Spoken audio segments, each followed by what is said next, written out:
Heated steering wheel upgrade for 2021 Sienna. Replace the original car's steering wheel fan. Add a switch to reconnect the wiring harness. We all plug in the wiring harness directly. No need to break the wirelets. See how the installation process is. Need to put these button. Parts transplant all.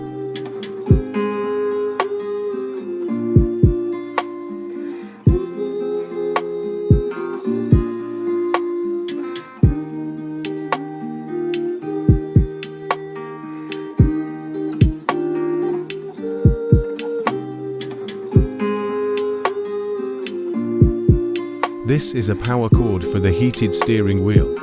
Just connect it directly to the cigarette lighter as a power source of this.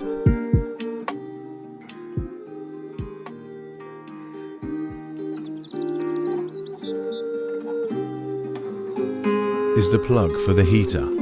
There's no power cord in here right now. We need to plug in this dedicated power cord. Wiring harness is already connected.